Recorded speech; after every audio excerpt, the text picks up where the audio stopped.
Hello everybody, welcome again to another episode of Under the Radar Boxing.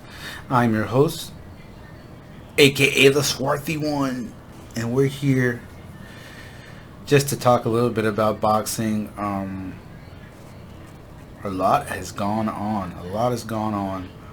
I think since the last time I did a video, it was I think it may have been the Devin Haney fight,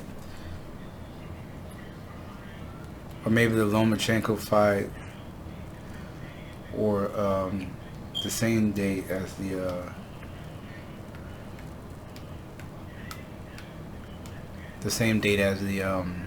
what's the other fight that was up? Oh, the Inoue fight. Man, there's so many. It's kind of like there's so many different, unique, and great boxers out there now. Sometimes it's hard to remember all of them because there's so many. I'm pretty sure there's a lot that some that all. I don't want to say all of us because I don't know if I'm even a part of the boxing community as far as like a reporter or whatever. I just come in and give my opinion and how I feel because I love boxing. I like it. It's a great sport. And it has a lot to do with, you know what I mean, like life and stuff like that. Like in just comparing stuff, like, and it's kind of hard. It's not really hard to say to compare movies with real life. Sometimes it just depends on the movie, and a great movie is Rocky. The Rocky movies are even the Creed, I mean the Creed movies, they're Rocky movies too. I don't think they're as prolific or emotional or more dramatic as the first Rocky movies, and probably because most of the Rocky movies are pretty much the same story, and we've seen that before. So, but the Rocky movies give a great kind of example of how boxing affects someone's life. You know what I mean, like the drama, because there's so much drama involved in boxing. Is crazy, and that's pretty much what we're reporting on anyway. What we're talking about, we're just talking about the drama, and the drama is what is entertaining. People like that, the drama has to do with anger and hate and love and respect and legacy and money, and economics and politics and all these things that we try to tie into the sport, which makes it what it is. And it provides a living for a lot of people. You know what I mean? Not a living for me as far as like financially, but it does provide a living for me for like entertainment and what I'm doing right now. I'm taking time out of my day to give you guys a video of what I think, just my opinion. You know what I mean? Whether my opinion matters or not. Oh, that does not look good. Let me do. They say you're not supposed to use your shirt to wipe your glasses because your shirt is not like one of these whatever special cloths. They could be right about that. Maybe depending on what type of shirt it is, what type of material it's made out of. But anyway, but this boxing thing, man, is wild. So what do we got? We'll just kind of go through it. Tyson Fury postpones the fight with Wilder, which we're supposed to have on the 24th of July. So today's Sunday. A few days. Yes, Nancy. I don't make a video. Yeah, Daddy's making a video. How? How? With the camera and the computer. Peter, Yeah. how can you get more? Oh, come here, son. Come here. Yeah. Look, watch your hair. Oh, shoot. Okay, let Daddy make the video, okay? Okay. Okay. All right, Daddy will. I don't open No, leave the light off. Yeah, Daddy want the light off. I think it looks better like this. There's still some sunlight outside. I'm so sleepy. Okay, son. And what was I trying to say? Look at my son in the background. But so Tyson Fury, he's postponed the fight because he had COVID, and it's kind of funny because just listen to other broadcasts and what people are saying. He had COVID, and then he didn't have COVID. He tested positive, and then he didn't test positive. But I think Showbiz said it best. You know what I mean? How the whole point to test positive for COVID was to get the fight to be postponed officially. Stop kicking, son. Come here, come here, come here. Come here, let me tell you something. Come here.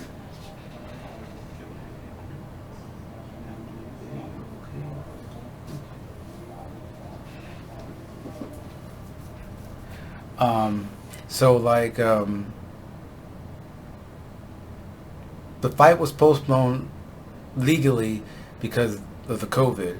And then once the test results were supposed to be actually shown, because it was never proven, the fight had already been postponed. So now he can test negative for COVID, and they get a better date. And more than likely, that's probably what the deal is. And then also, maybe Tyson Fury wasn't ready for this fight.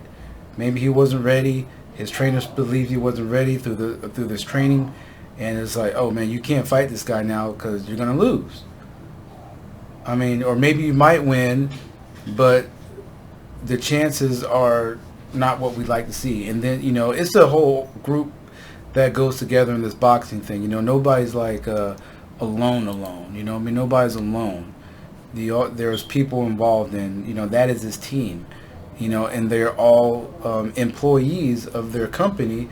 And so they all have to work together to make the best decisions for the fighter and their families. You know what I mean? So, and then also that means getting paid more money. You know what I mean? So the longer that this fight is pushed out, the more they can build it up, and the more money they can generate. You know what I mean? And that's what it's about as well. You know what I mean? That's quote unquote the politics and stuff like that. And then also, I think somebody said something in Showbiz's War Room about the British fans, basically the fans of Fury, wouldn't be allowed to come to the fight because they couldn't travel. But now, because the fight has been postponed, it'll give them opportunity to come to the fight, and of course, more money, more fans, more money, right? So that was said, and that's what I thought initially too. I thought that too. I was just like, when I was watching Showbiz's broadcast, I was just like, man, that's exactly what I was thinking. And I did a video about it, but I didn't post it. But so that's the Tyson Fury thing. The next thing we got, Jojo Diaz, he won his fight, so he's looking to call out Devin Haney because that's the fight he wants. And Devin Haney seems like he wants to fight him. So in this division, 130, 135, 140, between those three divisions, there's a lot of trash talking going between everybody. Tank Davis. I'm not saying these trash talking, but I'm saying these are the fighters. Tank Davis, there's even Gary Russell Jr.'s, even Josh Taylor's is in there. A little bit about Jose Ramirez, Devin Haney's, Teofimo Lopez. They're not really. He's there, but he's obligated to a fight, which is supposed to happen. Nobody knows, so everybody's done talking about it. They don't even care anymore. Until the fight gets a little bit closer, similar to the Tyson Fury and Wilder fight. We don't really care until it actually comes, because so much BS has been going on. We don't really know what to believe, so we're just like, okay, well, who cares? Whenever the fight comes and it actually comes, then we'll see it. So I'm gonna exclude Teofimo Lopez and George Kambosos. They're in there, but they're not. Ryan Garcia's in there. Now Rolly Romero, he's been talking trash. Also, I would say Riga's Progress, Rougarou, a little bit of Adrian Broner, possibly. And there's a champion. I think his name is no, that's welterweight. So we're not talking about welterweight. If I'm missing somebody, I'm pretty sure somebody will realize or interject. But yeah, those are the guys. And Rolly Romero just won. I didn't really like his performance. Honestly, I didn't really like his performance. But maybe it was just the style of fighter he was fighting. Definitely has power. But he's talking about he can knock out Tank. I don't think so. But he's supposed to say that. Rolly's supposed to say that. He's supposed to call all these people and say he's going to knock them out. That's how you promote. But honestly, I think Tank is too much. Tank would hurt him. Especially at 140. But, who knows? You know what I mean? But in my opinion, I think Tank Davis is number one. Tank Davis is number one out of all those guys I mentioned. I think Tank would beat Josh Taylor. I think he would destroy Jose Ramirez. Knock out Ryan Garcia. Who else is there? Knock out Rolly Romero. Knock out Prograis. I just think he beats all those guys. I think Tank's focus and his skill set is very, very high. And then his group, his network that he has. You gotta look at the network that Tank has. He has all these people in his corner, and his network, and that is very, very important. Very, very important. And his focus and how he fights. I don't see anybody beating him. It's kind of like Floyd Mayweather and that's probably why they compare him, because Floyd had a network like that. Floyd had a crazy network like that, and he still got connections with all these people. So that means that Tank has those same connections. You know what I mean? He can fight anybody he wants. Anybody he wants, he can fight, and they can make that fight happen, and it will be in his favor, and he will make a lot of money and dominate whoever he's in. I mean, I don't really see anybody giving him a too much of a tough challenge, because this young man, he's very gifted, and we haven't even seen everything he can do. He's got power in both hands. He can take shots. He's super fast, super quick, super accurate with his punches. I mean, I'm watching this guy fight. I see some of the punches he's thrown. They come right over the glove, like by inches. When he was fighting Leo Santa Cruz, but this is the way he's always been fighting. Santa Cruz got his guard up like this, and Tank throws a freaking a right hook, and that right hook comes so freaking fast, but it hit Leo. His punch went right over Leo's gloves. I think Leo was trying to duck down or something like that, and he ducked down with it, and Tank right over his head. Now, it wasn't a knockout punch, but that shit looked like it hurt. And of course, scoring points and stuff like that. So that's my deal on that. Then Charlo, and I'm gonna get to Spence. I'm gonna get to Pacquiao and Spence. Cause I think my last video I did, but I'll recap what I said. So Charlo. Good job, Charlo. Good job. What's the other guy's name he fought? I can't think of his name now because nobody knows who he is. Oh, shit. Hold on. Shit, I got it on my phone. Hold on. See, that's it. Like I said, there be so many people. Yeah. I just saw something. Cause I had to get the YouTube app. I had to get the YouTube app on my phone in order to upload. In order to upload my videos from my phone that I've been doing, cause I couldn't figure it out, but I did. I gotta get this guy's name now. That's why I gotta get his name. It starts with a C. It's not Cambosis. What's his name? They changed his shit on ESPN yet? No, they still got Tyson Fury up there and Ryan Garcia. Whatever that's about. I guess who's ever in the spotlight.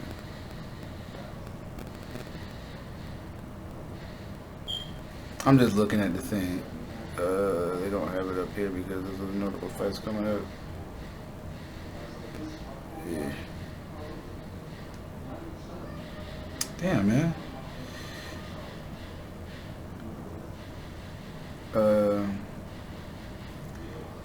Yeah. Let me see. Go back to the home. Maybe there's something there. Okay. Castano. There's his name. Brian Castano from Argentina. They both did a good job. I like Castano's style. It seemed like he could do a little bit more, but I felt like he did a lot more body work. But then Charlo was doing a lot of more jabbing, moving, better body language. So maybe it was just a draw because it looked like Castano may have hurt Charlo early, and then Charlo may have hurt him a couple of times. But I just saw so many body shots available for Charlo. It was crazy. But, you know, as Derek James explained, Charlo don't fight like that. Charlo don't fight like Spence. He don't throw body shots like that. I think he threw like maybe 2 body shots the whole fight. Castano probably threw like 14. But Charlo don't fight like that. So that's just his fighting style, you know what I mean? But I think if he went to the body, he would be a more dominant boxer as far as like punch output, because he throws a lot of punches. But every time Castano came in, Castano would try to go inside, and his body was wide open, and it's just like Charles begging him to throw body punches, but he didn't. But when he did throw the body punch, it made an impact. Castano was like, okay, well, that was different. But, you know, that's just the way Charlo fights. All in all, a good fight. I mean, there could be talks of Danny Garcia moving up to 154 to fight Charlo or Crawford. They can both make money.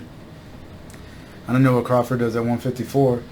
But he's still trying to figure out his deal too. He's still trying to figure out what. I'm pretty sure he knows what he wants to do. He's just not announcing it out to everybody else because, you know, that's his business, and you know, when the timing's right, the timing's right. But I'm pretty sure he knows what he wants to do. So Spence and Pacquiao. Pacquiao and Spence. Great fight coming up. We have. I'm excited about this fight. I know everybody is excited about this fight in boxing. So it is the 16th, no, it's the 18th today. We've got 1, 2, 3, 4, 5. I think we got like 5 more weeks of this fight. So these guys are in training camp, and they're getting it now. They already had the press conference, so it's coming, man. Like I said, Spence looked a little nervous in the press conference, but I believe that he's going to be okay. You know what I mean? Manny wasn't nervous at all because this is what Manny does. You know what I mean? And I think it's going to be a good fight. And I don't see anybody getting knocked out. You know what I mean? Because I think these guys got respect for themselves and respect for the other guy. So it's kind of like, I don't think it's like a rock'em sock'em, you know what I mean, fight, because of course Spence has the belts, Pacquiao don't have a belt, so it's not like it's a unification thing. And then Manny Pacquiao, you can't say he's on his last leg, but you know, he's getting up there, so it's just like, I mean, it's almost like when Pacquiao was fighting Oscar De La Hoya. It's almost like a fight like that, you know, like they call a passing of the torch fight. That's what it seems like. You know, but Manny Pacquiao, he won his last 2 fights against younger opponents. Not a healthy Keith Thurman, but he still beat him. It was a split decision. Who knows? You know what I mean? But the whole thing about Pacquiao, I always say what I say about Pacquiao. He never retired. So Pacquiao's kind of different because he never retired. Like Oscar retired and came back to fight when he fought Manny Pacquiao. And a lot of the guys retired and came back to fight. Pacquiao never retired, so it's kind of like a different thing. So you know, may the best man win. That's all I got to say about that. But Spence looked good. I think Spence was ready. But if Spence fights anything, but I'm just saying, if Spence fights anything like he fought against Kell Brook, if Spence fights, well, I can't say that because, well, Kell Brook, he really broke Kell down. And then the Porter fight was a different fight. Not a lot of body shots. And then Danny Garcia and then Mikey Garcia, he displayed that same like Kell Brook killer instinct. So it's either he's gonna do enough to win, or he's gonna do either Spencer's gonna do enough to win, or he's gonna do more to destroy. You know what I mean? But we've never really seen Manny Pacquiao get destroyed before. Maybe in his younger, but he never really got destroyed. He got knocked out, but he never really got destroyed. He was in some wars early on before he became the Pac-Man, but we've never seen him get destroyed before. So I don't think that will happen, but it'll be a good fight. All right, so let me finish up because I got some other stuff to do, baby. So let's go up to these upcoming fights. Let's see what they got here. We're gonna go to the schedule. Checking ESPN. Love them or hate them, it's ESPN. Okay, notable fights. We got Joshua Franco versus Andrew Maloney.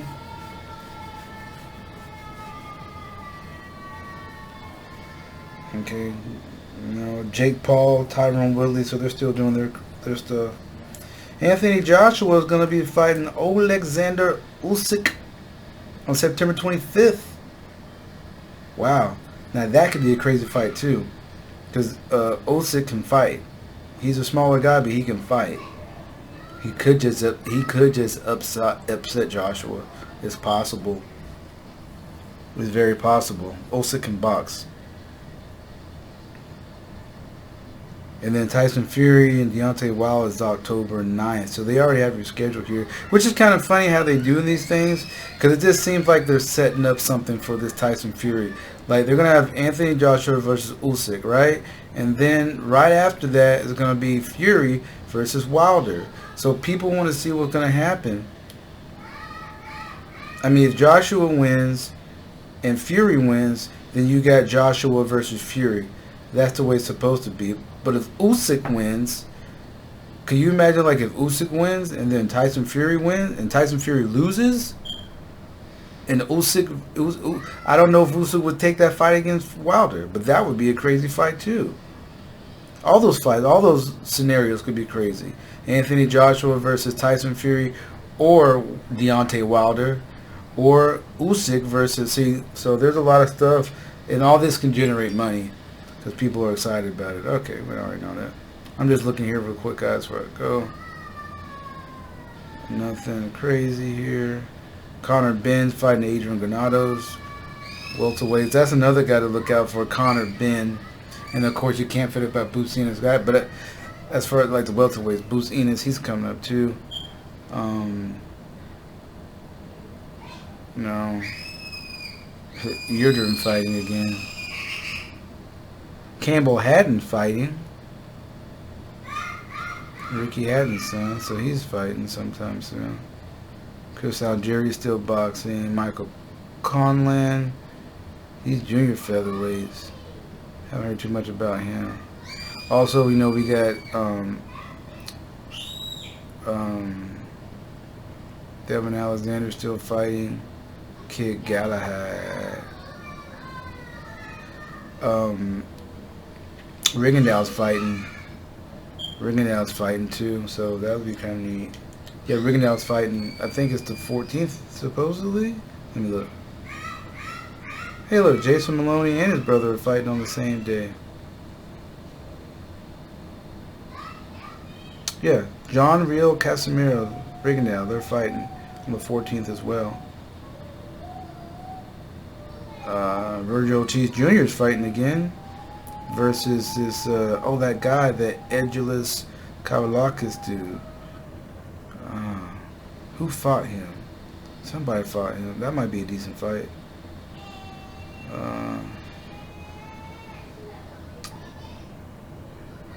And Dave Benavidez, Jake Paul. Okay, whatever. I'm just looking here. Oscar Valdez is fighting again. September. So supposedly Tank Davis is supposed to be fighting sometime September, he says too.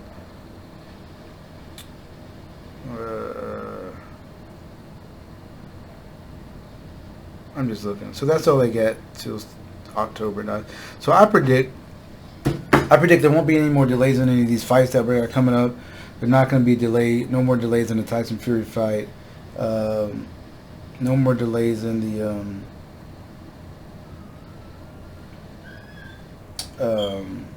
whatever other fight there was a delay. And I think the Teofimo Lopez fight will happen. And once it's announced, it won't get delayed anyway. But anyway, guys, that's it. I just came to give you guys my 2 cents. Thanks for watching. You know what I mean? You guys take care of yourself. I'm out, and wait till these next fights come up. All right, pieces.